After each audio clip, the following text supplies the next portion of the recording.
নতুন করে যে স্বপ্ন তুমি আমাদেরকে দেখাচ্ছ, সেই স্বপ্ন তোমরা 47-এ ভঙ্গ করেছ। এই যা ইতিহাস চলে গিয়েছে, নতুন করে মুসলমান এবং বাংলাদেশ ভারতের সাথে একীভূত হওয়ার যে অখণ্ড ভারতের যে স্বপ্ন, সেই স্বপ্নে আমরা কখনো ঐক্যবদ্ধ হব না।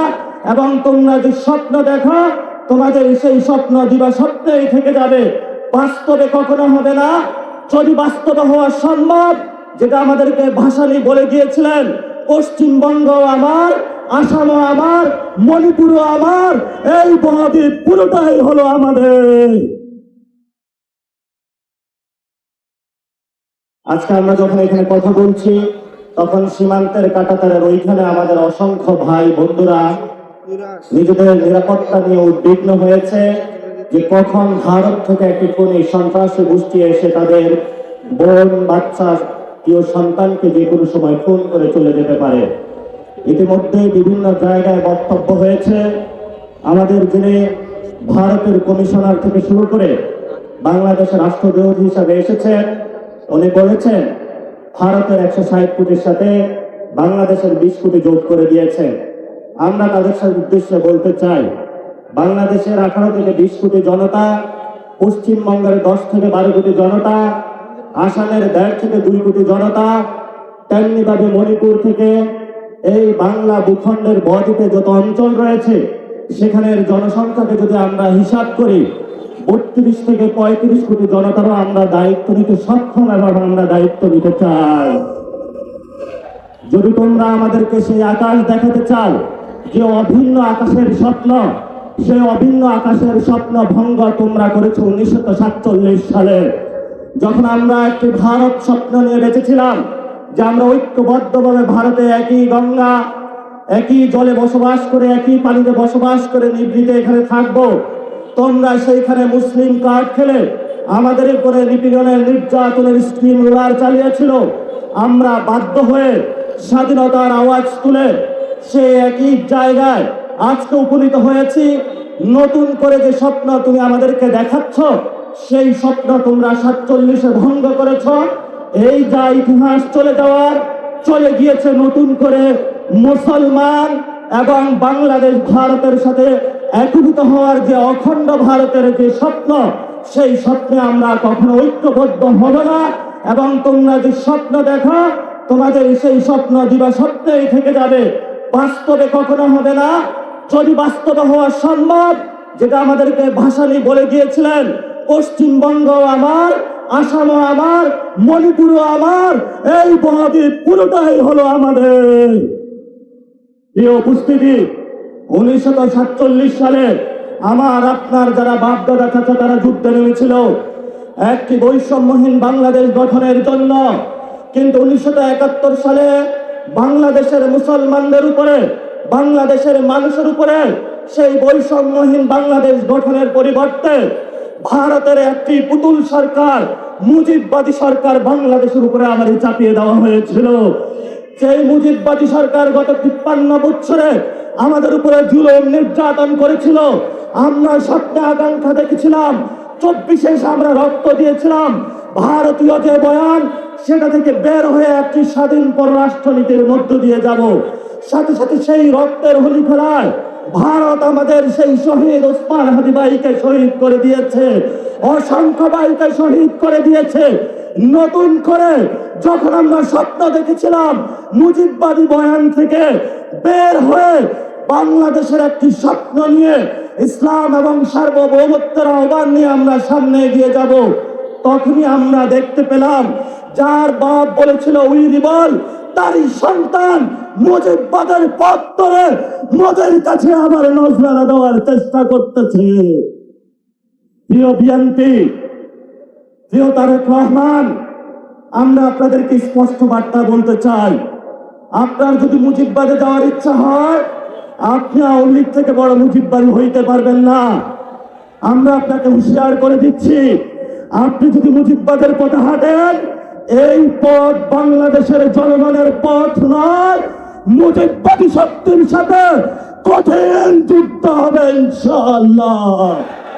সেই যুদ্ধে যদি বিএনপি বা আপনারা যদি মুজিববাদের পক্ষে থাকেন, 24-এর গণ অভ্যুত্থানে যদিও আপনারা আমাদের সাথে রাজপথে ছিলেন, আমরা সেখানে আপনাদের সাথে কোনো কম্প্রোমাইজ করব না।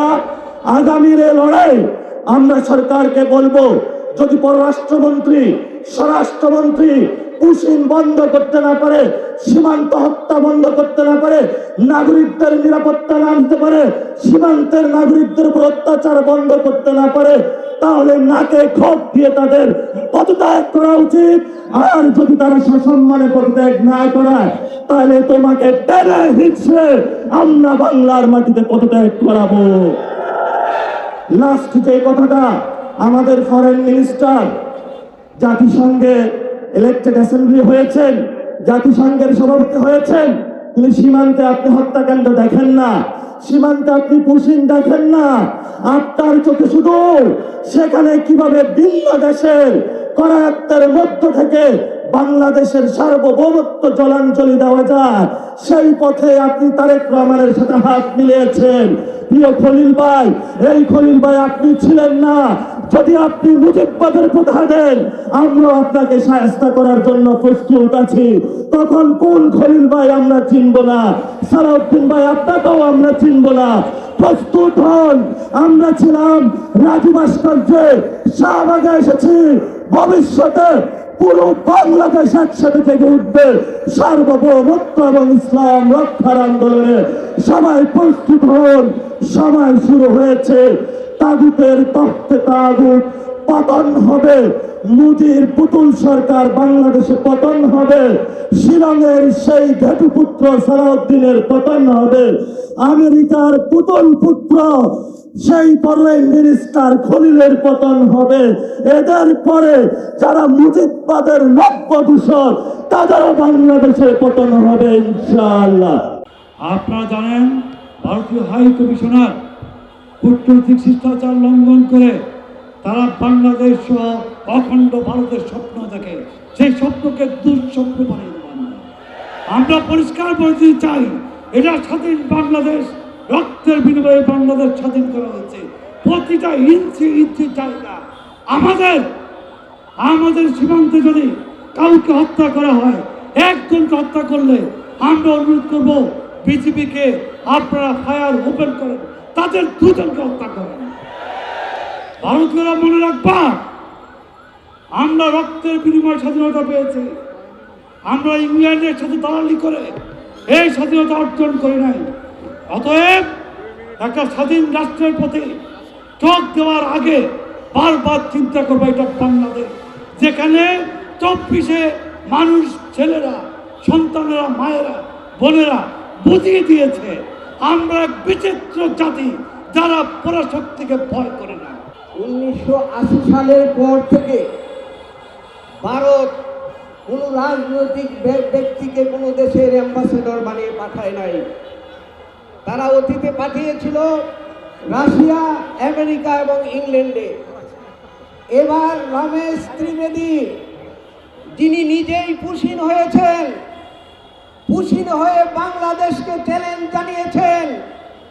বাংলাদেশ সম্পর্কে ওনার যে ধারণা নিয়ে এসেছেন, আমরা পুশিনের মাধ্যমে বাংলাদেশের জনগণ যেভাবে তা প্রতিহত করছে, লঙ্গি পরে, দা কাচি হাতে নিয়ে, লাঠি হাতে নিয়ে যেভাবে সীমান্ত পাহারা দিচ্ছে, রমেশ ত্রিবেদীর তার ধারণা নেই।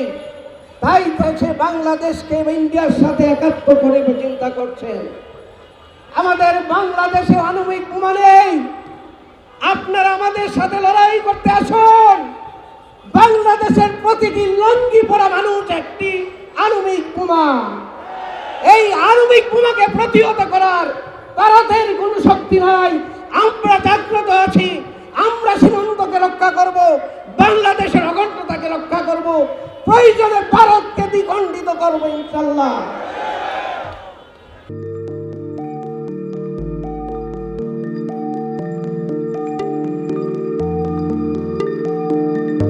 পহেলা জানুয়ারি 2026 ইউটিউব জার্নালিজমের অগ্রদূত changeTV.press সংগ্রাম মুখর 7 বছর পেরিয়ে পা রাখলো গৌরবান্বিত 8 বছরে। এই আনন্দ প্রহরে সবাইকে নিরন্তর শুভেচ্ছা। আমি নিজেকে ধন্যবাদ মনে করি, আমি সৌভাগ্যবান। চেঞ্জ টিভির পক্ষ থেকে আমার সাক্ষাৎকার নেওয়ার জন্য তারা আসছেন। এবং চেঞ্জ টিভি দীর্ঘ 8 বছর ধরে এই কাজগুলি করছে। আমি তারা অনেক ভালো কাজ করেছেন, দেশের মানুষের সুখ দুঃখের কথা প্রত্যক্ষ তুলে ধরছেন। আমার আশা থাকবে চেঞ্জ টিভি সামনের দিকে উত্তরোত্তর আরো সমৃদ্ধ হবে। একটাই শুধু আমাদেরকে উপদেশ দিতে চাই তাদের কাছে, সেটা হচ্ছে সত্য কথাটা মানুষের সামনে তুলে ধরা, মানুষের ভিতরে কি চায় তাদেরটা তুলে ধরা, মানুষের প্রত্যাশা তুলে ধরা, এবং মানুষের মধ্যে এই যে দেশাত্মবোধটা এবং সত্যবাদীটা এটা জাগরণ করে চেঞ্জ টিভির সামনের দিকে এগিয়ে যাবে। এবং যারা দেশের কথা চিন্তা করে এবং দলমত নির্বিশেষে যে লোকগুলো আছে তারা দেশের কথা চিন্তা করে, দেশের উন্নয়নের কথা চিন্তা করে, কোনো পক্ষপাতিত্ব করে না, তাদের বক্তব্য দেশের মানুষের তুলে ধরা, এই কাজগুলি সামনে এগিয়ে নিয়ে যাবে, এটা আমার প্রত্যাশা। অনেক ধন্যবাদ আপনাদেরকে, দেশবাসীকে, দেশবাসী পক্ষে সবাইকে আমি ধন্যবাদ জানাচ্ছি। changeTV.press, এক ফোঁটা হলুদ নেই।